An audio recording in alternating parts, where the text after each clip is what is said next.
عمران خان کی گرفتاری کے بعد یہ جانتے ہیں کہ القادر ٹرسٹ کیس ہے کیا۔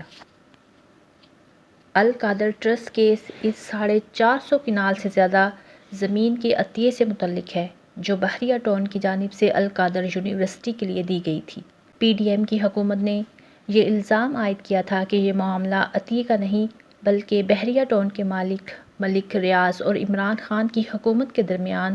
طے پانے والے ایک خفیہ معاہدے کا نتیجہ ہے، اور حکومت کا دعویٰ تھا کہ بحریہ ٹاؤن کی جو 190 ملین پاؤنڈ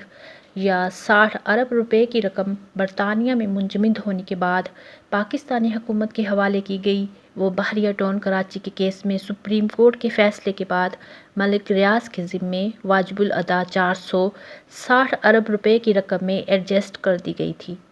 حکومت کا دعویٰ ہے کہ اس کے عوض بحریہ ٹاؤن نے مارچ 2021 میں القادر یونیورسٹی ٹرسٹ کو ضلع جہلم کے علاقے سہاوا میں 458 کنال اراضی عطیہ کی، اور یہ معاہدہ بحریہ ٹاؤن اور عمران خان کی اہلیہ بشریٰ بی بی کے درمیان ہوا تھا۔ جس ٹرسٹ کو یہ زمین دی گئی تھی، اس کے ٹرسٹیز میں عمران خان اور ان کی اہلیہ بشریٰ بی بی کے علاوہ تحریک انصاف کے رہنما زلفی بخاری اور بابر اعوان شامل تھے۔ تاہم بعد ازاں یہ دونوں رہنما اس ٹرسٹ سے علیحدہ ہو گئے تھے۔ جون 2022 میں پاکستان کی اتحادی حکومت نے یہ الزام بھی عائد کیا کہ تحریک انصاف کی حکومت نے بحریہ ٹاؤن کے ساتھ معاملے کے بدلے اربوں روپے کی اراضی سابق وزیر اعظم عمران خان کی اہلیہ بشریٰ بی بی کے نام منتقل کی۔ اس وقت وفاقی کابینہ کے اجلاس کے بعد اس خفیہ معاہدے سے متعلق کچھ تفصیلات بھی منظر عام پر لائی گئی تھیں۔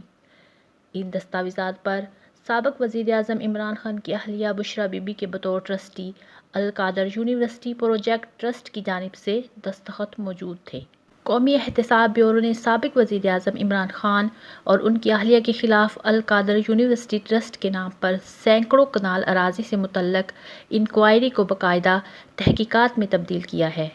نیب کے حکام اس سے قبل اختیارات کے مبینہ غلط استعمال اور برطانیہ سے موصول ہونے والے جرائم کی رقم کی وصولی کے عمل کی انکوائری کر رہا تھا۔ اس معاملے کی تحقیقات کرنے والے ایک افسر نے بتایا کہ ان کے پاس ناقابل تردید شواہد سامنے آئے تھے،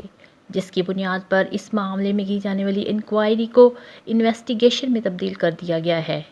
نیب کے افسر کے مطابق جب معاملہ انویسٹیگیشن کے مرحلے میں آ جاتا ہے تو پھر ملزمان سے براہ راست تفتیش کی جاتی ہے اور ضرورت پڑنے پر انہیں پوچھ گچھ کے لیے گرفتار بھی کیا جا سکتا ہے۔ نیب حکام کا کہنا تھا کہ اس معاملے میں عمران خان، بشریٰ بی بی، بیرسٹر شہزاد اکبر اور ریئل اسٹیٹ ڈیولپر کے خلاف انکوائری کو انویسٹیگیشن میں تبدیل کر دیا گیا ہے۔ عمران خان کے وکیل بیرسٹر گوہر نے بتایا کہ جب ان کو معلوم ہوا کہ القادر ٹرسٹ میں کی جانے والی انکوائری کو انویسٹیگیشن میں تبدیل کر دیا گیا ہے تو انہوں نے منگل کے روز اسلام آباد ہائی کورٹ میں درخواست دی تھی، جس میں استدعا کی گئی تھی کہ نیب کو گرفتاری سے روکا جائے۔ نیب حکام کے مطابق نیب نے انکوائری شروع کی تو عمران خان کی حکومت کے تقریباً تمام کابینہ ارکان کو طلب کیا گیا تھا، جنہوں نے 3 دسمبر 2019 کے اجلاس میں شرکت کی تھی۔ تاہم نیب حکام کے مطابق پی ٹی آئی کے کچھ رہنما نیب کے سامنے پیش ہوئے تھے۔ اسلام آباد کے سب رجسٹرار آفس میں ٹرسٹ ڈیڈ کی رجسٹریشن کے چند ماہ کے اندر جہلم میں 460 کنال اراضی خرید کر عمران خان کے قریبی دوست زلفی بخاری کے نام منتقل کر دی گئی، اور ٹرسٹ کی تخلیق کے بعد یہ زمین زلفی بخاری نے ٹرسٹ کے نام منتقل کر دی۔